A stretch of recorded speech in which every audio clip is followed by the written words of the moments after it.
répondu positivement à l'invitation de son Excellence, Monsieur le Premier ministre du gouvernement,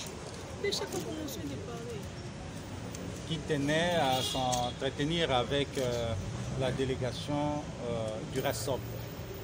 Monsieur le Premier ministre nous a brossé un peu la vision du président de la République, chef de l'État, lui confie, pour faire en sorte que la gouvernance du pays, de la République démocratique du Congo, puisse changer. Opérer des réformes qui pourront permettre en ce que l'on mobilise des ressources pour le compte du trésor public afin de satisfaire les besoins sociaux de base. Il nous a aussi dit que le président de la République tenait à la réduction d'au moins 30% de la taille du gouvernement par rapport à la taille qui existe au jour d'aujourd'hui. Il nous a dit aussi que le président de la République tenait à la représentativité de tout le monde au sein de ce gouvernement. Et le Premier ministre nous a dit qu'il était disposé aux suggestions, à des contributions positives pour étoffer le programme du gouvernement. En résumé, c'est ce que nous nous sommes entretenus avec le Premier ministre et il nous a donné la parole.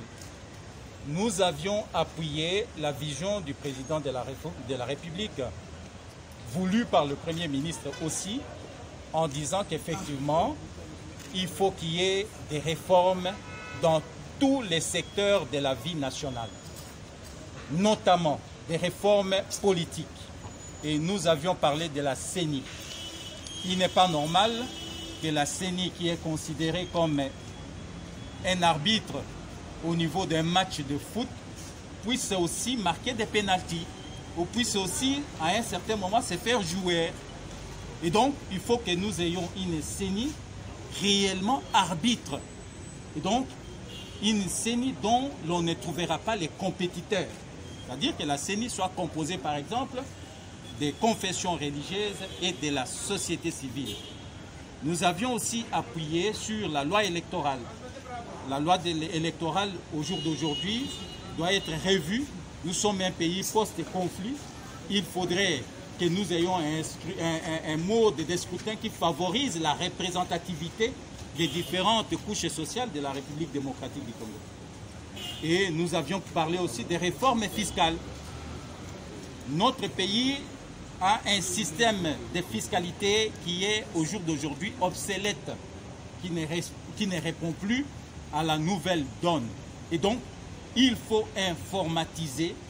Nous avions insisté sur l'informatisation de l'administration publique et de nos régies financières.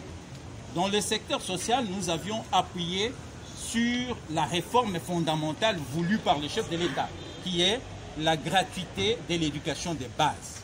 Nous avions dit que notre système éducationnel est géré de manière partenariale. Et vous vous souviendrez que les partenaires éducatifs se sont réunis et ont décidé à ce qu'il y ait des financements innovants. Et donc, qu'il y ait un effort fait à l'interne pour soutenir la gratuité de l'éducation de base.